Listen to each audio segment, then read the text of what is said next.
Okay, going live. There it is. Hello there, everyone. Welcome. This is Dr. Alenov's daily health report number 5 on this wonderful Friday, January 22nd. I'm Dr. Nick Alenov. If this is your first chance meeting me, thank you for being here. And so this is a very special report. Okay, I'm absolutely live. Put this down. So why is this so special? Well, this is the beginning of, if the camera will focus, there we go, sorry. This is the beginning of my attempt at breaking these reports up into sections, which will hopefully be a little more understandable. So you can go section by section, report by report. And this today is the first section entitled The Anatomy of Consciousness, an Introduction. Now, I'll begin by saying that most of these, if you continue on, you'll notice are very free-flowing. I'll just be starting up the camera, talking to the camera, have a general idea of what I'm going to say, but just sort of say it as it comes to me. But for today, since this is the introduction, I've typed up a specific wording for how I want this to go. So if it does appear as though I'm reading off a prompt, it's because I am. And I just wanted to make sure that we covered everything for this introduction, since this would be the right place to start if you're maybe running into some of my later broadcasts and wondering, like, what is all this? How does this fit together? Because there's a lot to go over in the anatomy of consciousness for us to truly understand and contemplate what that is. And it's going to take some time. So I just want to sort of start with a very simple yet thorough introduction. So let's begin. This is called the anatomy of consciousness. And understanding the anatomy of consciousness is very much essential if we wish to live our lives in a state of good health, not just physical health, but also good mental and spiritual health. We need all three if we're going to live a balanced life. If you're looking back at some of my older videos on my YouTube site, I started by calling this the 3 voices of consciousness. And after some more contemplation on that, I realized that was far too esoteric. I kind of got people wondering, like, really, what is this? And do I need to give my time to it?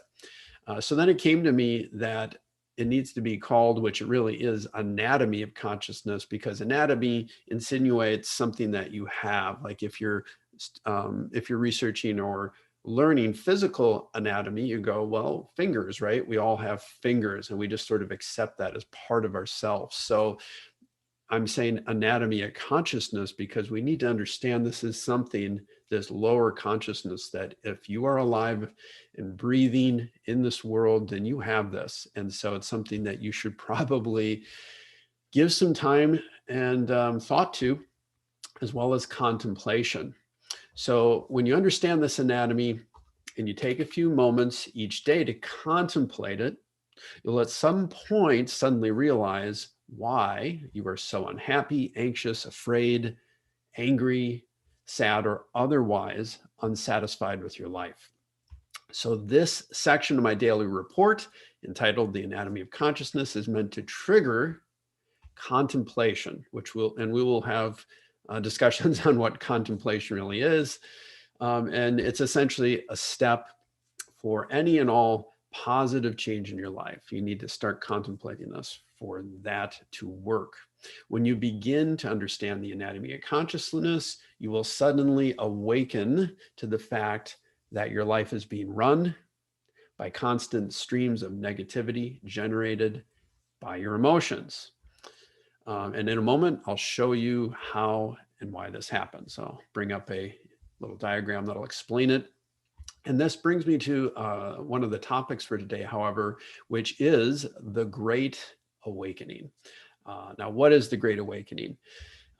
In many ways, that sounds like some kind of strange New Age term, but I want to begin by assuring all of you out there that this is not a New Age term.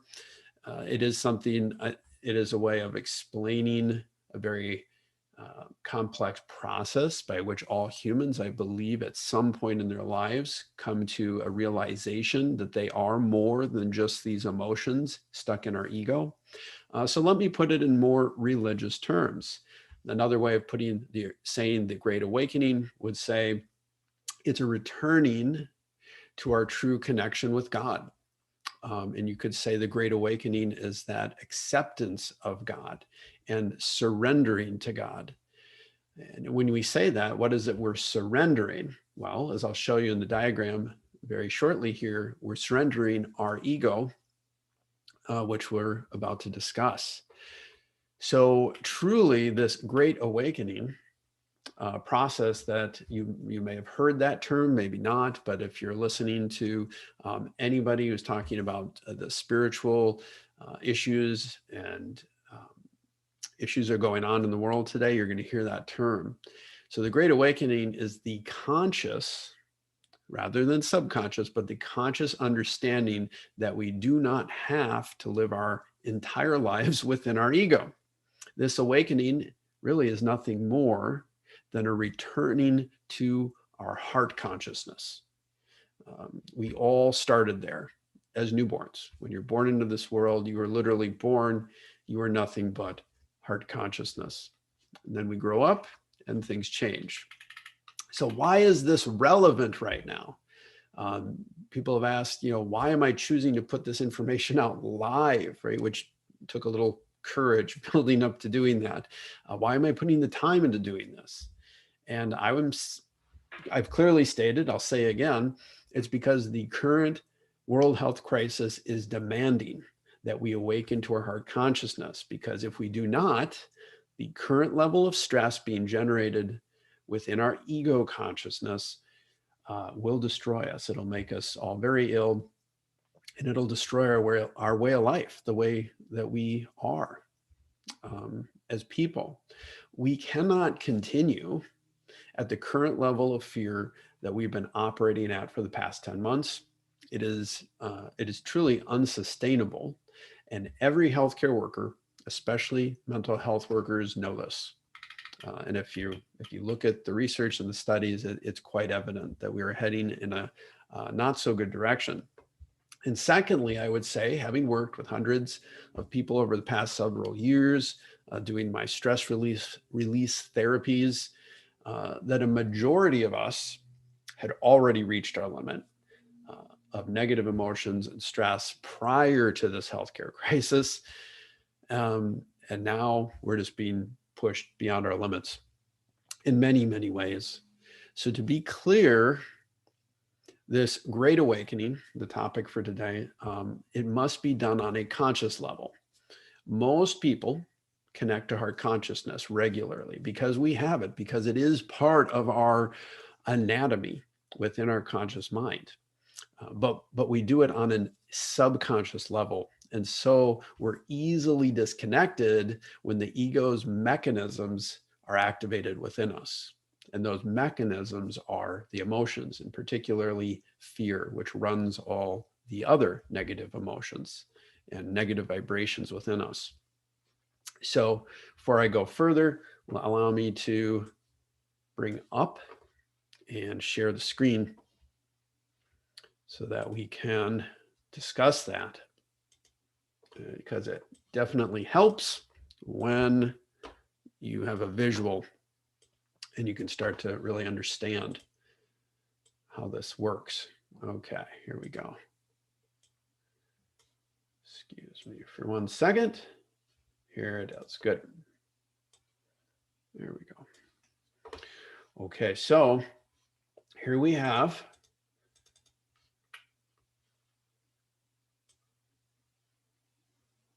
the easily drawn out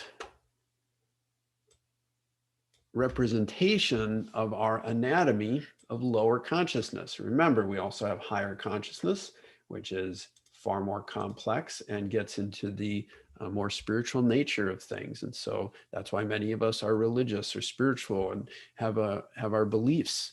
And so this is not necessarily what we're discussing today. It's related to it, but not necessarily exactly what we are on. It's not the topic. What you're looking at here is the anatomy of our consciousness. Right off to the left, we have this triangle, which represents the three parts of this anatomy. Here we have the ego, consciousness, and right off to the right here is a representation of that ego, because the ego is rather complex. So we have to speak about this and talk about the different ways in which the ego works within us. Then we have our mind, and by mind, we're talking about our ability to think, our human mind. And then we have heart consciousness. This is not the heart organ within us, although it is related to how we open up to heart consciousness. It's not the organ. So these are the three aspects we're going to talk about. Now, I'd like to draw your attention, however, to this ego consciousness over here. And we're going to discuss a little bit about how this works. Pardon me, there we go. We have the survival brain, which is the very lowest part of the ego, and its true nature is simply to keep us alive. And then the child mind, which is the self that is created as we grow from age 5 up until about age 12 or 13. And then after age 12 or so, we begin to activate the self. And the self is where all the interesting problems begin to occur.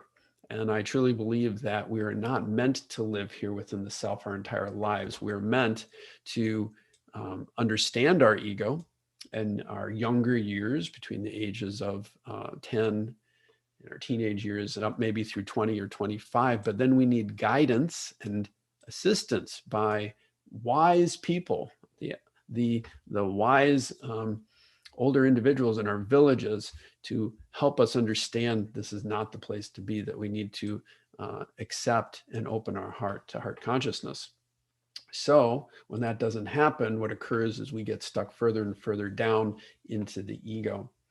And so here we have also the self, which starts to activate, and that leads to this polarization within the self. And off to one side, we have selflessness, and to the right, we have the selfishness side. And both these sides war with each other. And here we have the list of the emotions and the energies that are created within the self below this line. And so you'll see here that these emotions here, starting way down at the lowest vibration, shame, and then working up into higher vibrations of guilt, apathy, grief, fear, anger, desire, and pride. All of these energies exist and are created within the self. And the line here represents the crossing over to a high vibration of positivity. And when that occurs, love and courage and the other higher vibrations which exist beyond that, like joy and peace, these come from heart consciousness. And so when we are feeling these vibrations, we're feeling it from heart consciousness. When we feel these lower vibrations, this is coming from the ego, and in particular, the way these things are created by the self and activated through the child mind, and in many ways with fear, our survival brain. So the ego, no, not eagles, the ego is powerful, and it wants to constantly keep us alert because its only concern is survival. Okay, and that's why at the very base, we always have this ability for our brain to activate the survival brain. And the ego will do this at any cost. Now, it does this by creating a polarization within the self. And so that's why the self has this line here, and the polarization gives us something to fight against, this battle then between the selfless and the selfish side, which we will get into far greater detail later on. But you just have to understand for now, right, that there are these two sides. and it creates this battle. And this battle creates what I like to term our false purpose. So lowercase purpose. Our higher purpose is activated within our heart consciousness, but this false purpose here exists within the ego. And this false purpose is run by emotion and knowledge rather than wisdom. So this battle here within the self basically keeps us in this emotional state. It does this by generating these emotions here, these negative lower vibrations. And when we feel this either generated within ourselves or activated from the outside world, that is generated in here, and then we are now being run by these emotions. And now our mind, which holds knowledge. So up here, you say, okay, the mind holds our knowledge. And people say, well, isn't knowledge a good thing? And it's neither good nor bad. It is simply information. The problem that comes from the ego generating negative emotions is that these negative emotions then activate the mind negatively. And so then we try to use knowledge to get out of this, and it turns into this loop that goes back and forth. And none of this then involves the heart. So it's important to understand that the emotion is held in the ego, knowledge is held in the mind. But what is really important is wisdom. And wisdom is held in the heart. And another term for wisdom would be truth. Now, what the ego wants to do down here, of course, is create false truth and then use the mind's knowledge to back it up and say, I've got it all figured out. Yes, I know everything, which again is a trap within the self here. But when we connect to heart consciousness in a real way, then we can feel and we can accept the wisdom of that, and then we can connect to truth. And that is the only way we can activate our courage and live in true vibrations of love and joy and peace. So our only chance at obtaining peace, joy, love, and true calm is through our connection to the wisdom and truth our heart consciousness provides. This truth is truly the truth of God, our true higher self, and the connection to our true purpose of being here.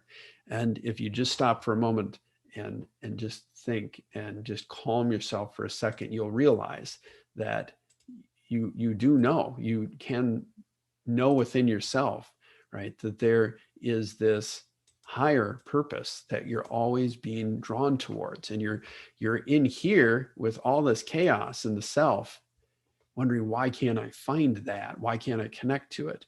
And then if we calm this for just a moment, we realize, I can't connect to it because I'm in the wrong place. I need to leave the ego and go into heart consciousness. And there's where I'll find my higher purpose.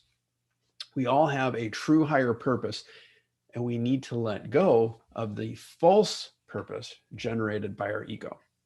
The ego lies. It says, listen to me and you will survive. And this is a lie. We know this.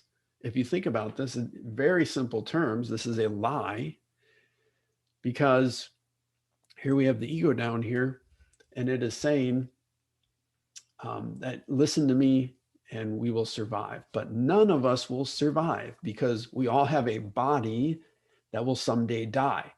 So why are we following along with this lie? And that is because of fear and the game the ego has created and the polarization that it creates within the self. So the survival brain says, no, listen to me and I will save you. And then that fear of death, the big capital F here within the self, says, okay, I'll do whatever you say so that I won't die. And yet, when we calm ourselves, we know the truth, of course, is that these bodies are not forever, that we will someday die. So why listen to this silliness, this game that is obviously a lie? Now, In an effort to calm the fear quickly and without understanding, we easily get sucked into this game, right? But most of us, myself included, definitely putting myself in this game here, are constantly struggling, right? We're constantly struggling with this game. And you cannot simply leave the ego by thinking it or willing it to happen.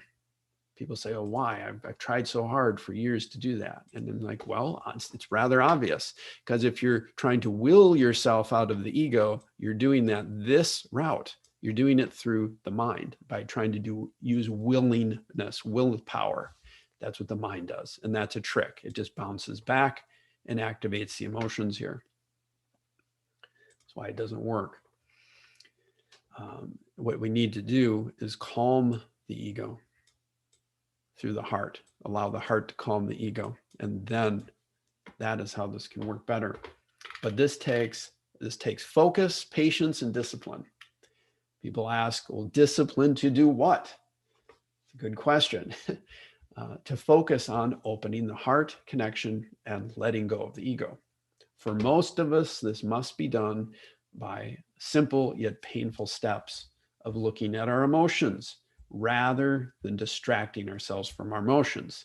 If you continue to run towards distraction, you will lose. You cannot let go of the ego without putting away your distractions and looking your emotions straight in the eye. So again, if you're watching the diagram here, that what happens is these feelings don't feel good. They're coming out of the self. And the ego says, oh my goodness, I just can't handle this anymore.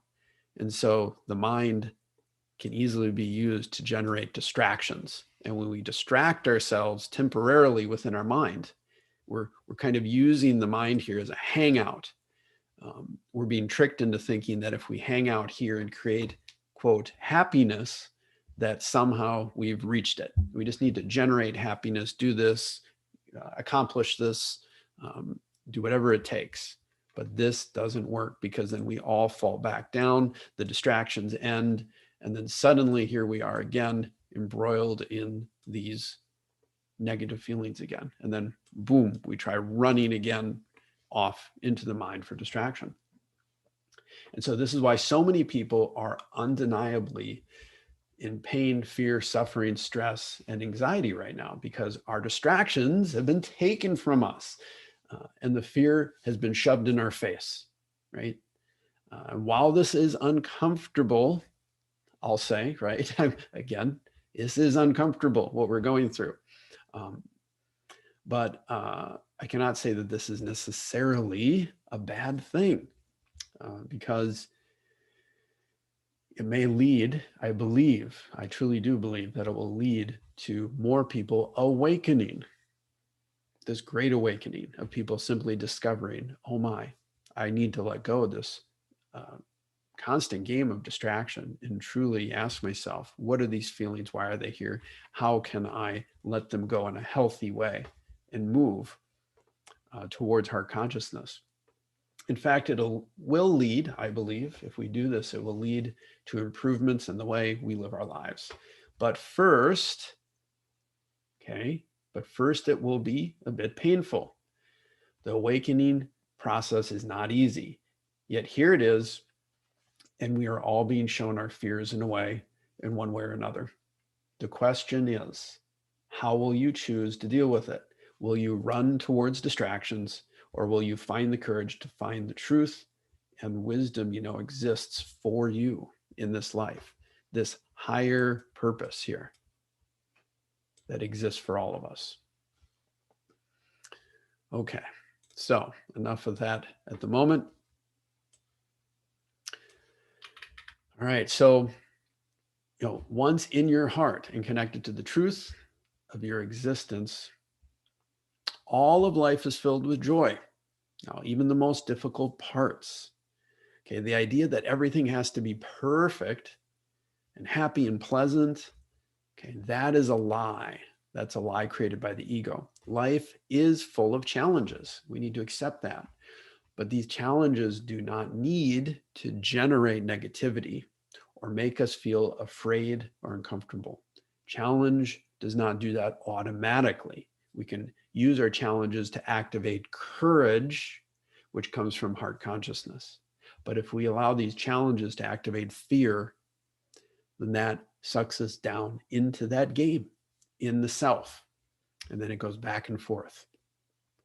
True happiness is really what? It's the connection to joy. And joy only exists within the heart consciousness.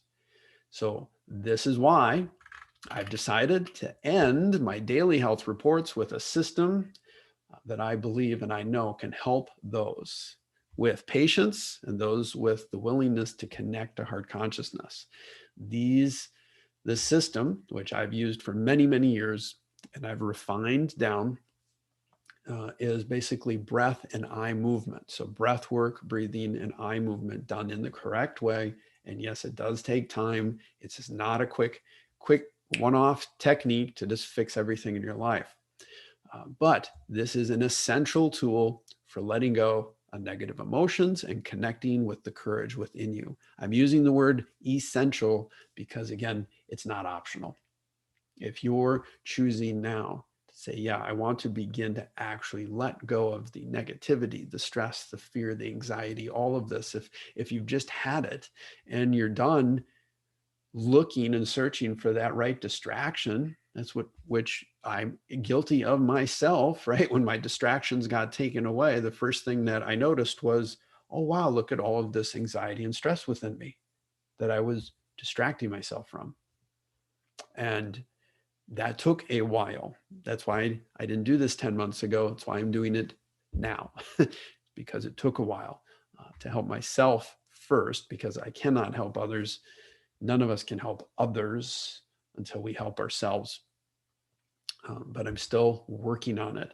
And so I'm inviting you to work along with me and help me, because we all need people. We need community. We need a group of people that we know are working along together with the same struggles that we're all working on.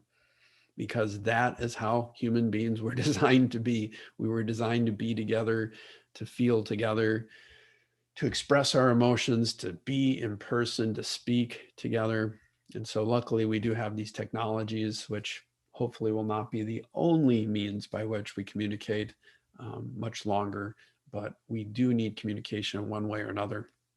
So please join me in this next step. It may be the hardest thing you've ever done, to take a few moments each day to feel your emotions. That's the first step, is you have to feel them. And then you have to choose to let them go, rather than choosing to ignore them and then run towards distraction. But the rewards are incredible. I can say that definitively to you, because I've seen that, I've experienced it myself. I've helped others with one-on-one work to accomplish that. And this here is my first attempt at bringing this one-on-one work of stress release therapy to others who can't reach me, can't travel, and are too busy in their lives to take the time, which truly, that's many of us, and myself included. So I hope to see you there. It will be, again, a separate broadcast, so it's in sections. And thank you very much for listening today.